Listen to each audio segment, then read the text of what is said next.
Bonjour, je suis Charlie Calderon et je suis une étudiante de l'Université de Pamplona. Aujourd'hui, je vais vous parler sur un sujet qui nous concerne à tous, l'équilibre entre la vie personnelle et la vie professionnelle. Je vais aborder ce sujet parce qu'il suscite toujours beaucoup de discussions. Certains diront que cet équilibre est un luxe, mais je suis ici pour démontrer qu'il est essentiel. Pour être tout à fait exact, l'équilibre entre le travail et la vie professionnelle ne concerne pas seulement notre bien-être, mais aussi notre productivité à long terme.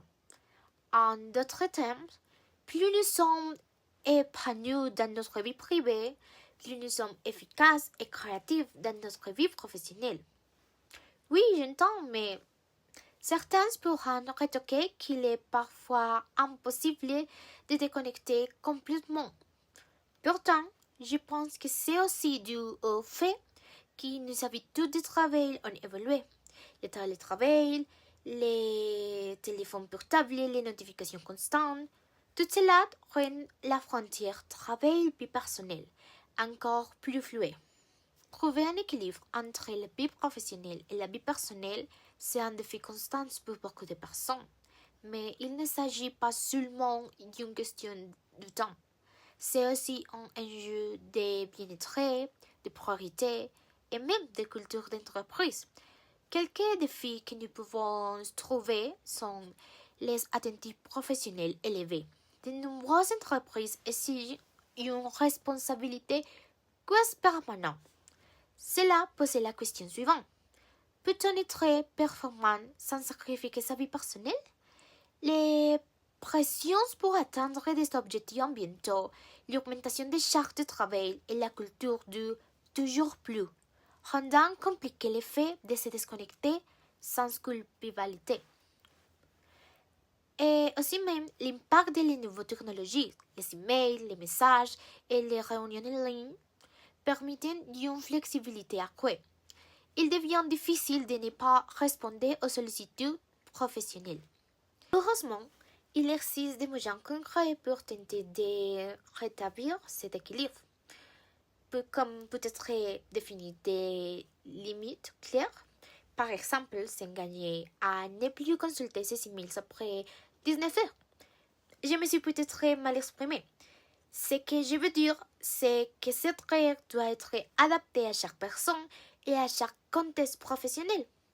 Aussi même, nous pouvons apprendre à dire non. C'est plutôt un exercice de priorisation et de respect de soi.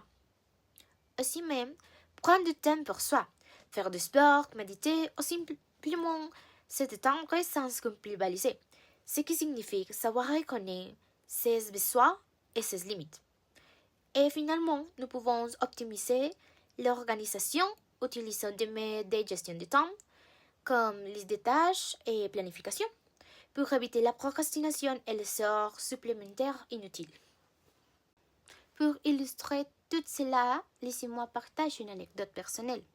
Je travaille avec TikTok. Je suis une créature de contenu. Et TikTok est une plateforme très difficile parce que nous avons besoin de beaucoup de temps pour partager et pour parler avec les gens. Alors, j'ai travaillé jour et nuit pensant que c'était la seule façon de réussir. Mais il y avait beaucoup de problèmes. Je me suis vite rendu compte que je n'avais plus d'énergie pour mes proches ni pour moi-même. Alors, j'ai décidé que le meilleur pour moi était déconnecter quelques jours ou seulement travailler quelques heures dans chaque jour. En conclusion, l'équilibre entre le travail et la vie personnelle n'est pas seulement un idéal. C'est une nécessité pour notre bien-être global. Je pense que c'est aussi dû au fait que nous vivons dans une société qui valorise la performance parfois au détriment de la santé mentale.